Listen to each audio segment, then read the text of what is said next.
Les Dominicains au Rwanda. Méditation du 23e vendredi du temps ordinaire. De notre poutre à la paille du prochain.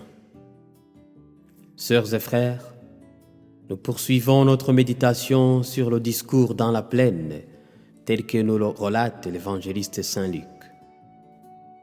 Il s'agit d'une instruction riche en plusieurs directives pratiques sur l'éthique de l'être à laquelle Jésus nous invite à embrasser, en fait de vivre différemment du monde indifférent.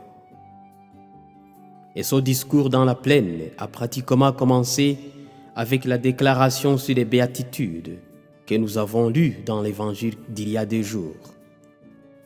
Et hier, l'exhortation du Christ tablait davantage sur l'amélioration du concret de notre vie.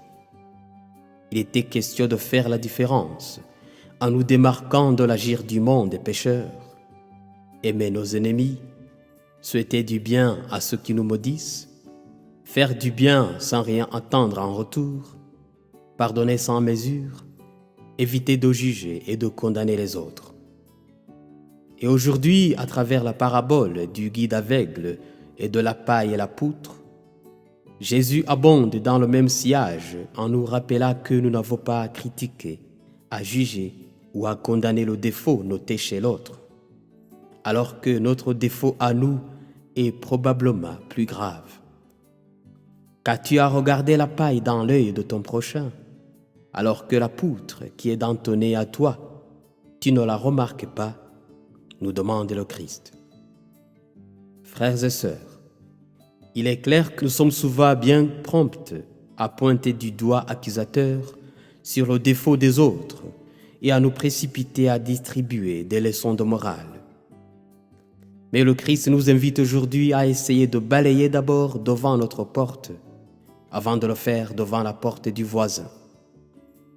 Il ne nous interdit pas d'aviser, de conseiller ou de corriger nos frères et sœurs, mais il nous défend de les critiquer sans les éclairer par les meilleurs exemples de notre part.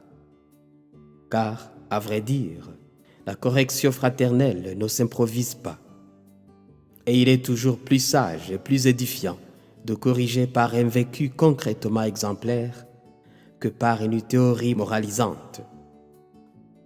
Alors, puisse le Seigneur nous aider à rester assidus à son école de la différence, pour que nous y apprenions la vraie éthique de l'être qui nous permettra d'être humbles et indulgents, en fait de vivre et d'agir différemment du monde qui tend plutôt à privilégier l'éthique du paraître et à devenir intolérant et condamnateur.